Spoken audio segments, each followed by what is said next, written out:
Pour résumer les enjeux, par exemple dans le domaine de l'assainissement qui est un des sujets, la question c'est finalement comment je fais moins de béton et plus de data. C'est comme ça qu'on le positionne, c'est-à-dire qu'en fait on peut surdimensionner les ouvrages ou on peut avoir des modèles beaucoup plus intelligents pour avoir besoin d'ouvrages beaucoup plus petits.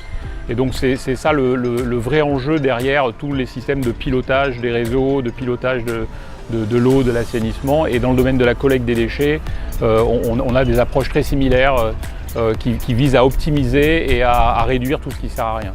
Aujourd'hui, on s'intéresse beaucoup au changement climatique, sauf que le changement climatique, c'est une seule dimension. Et en se focalisant trop sur l'empreinte carbone, on oublie tout ce qu'il y a autour et on peut prendre vraiment des mesures qui soient contre-productives pour la nature. Donc l'important pour moi dans l'enjeu environnemental, c'est vraiment de considérer tous ces aspects et ce qu'on fait chez Green Score Capital. En fait, on a développé un logiciel qui va venir mesurer l'ensemble des impacts environnementaux de façon holistique.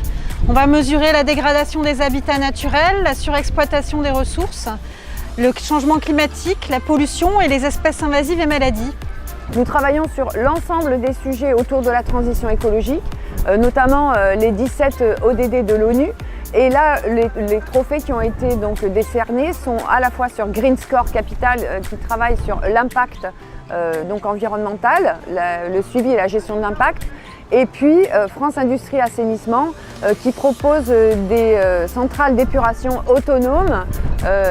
On sait aujourd'hui que l'aspect épuration et eau potable est devenu stratégique dans le monde.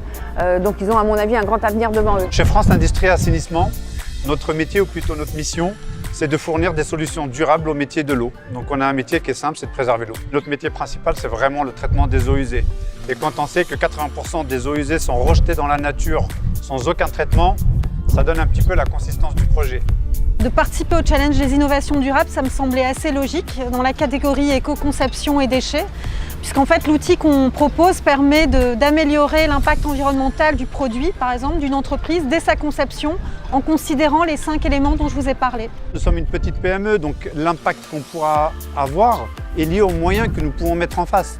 Donc le fait d'avoir le soutien de grands groupes, l'implication de grands groupes autour de cette thématique, ça nous donne la force d'aller encore plus loin et surtout ça nous donne les moyens d'aller un peu plus vite et de servir un peu mieux l'humanité en traitant les eaux usées.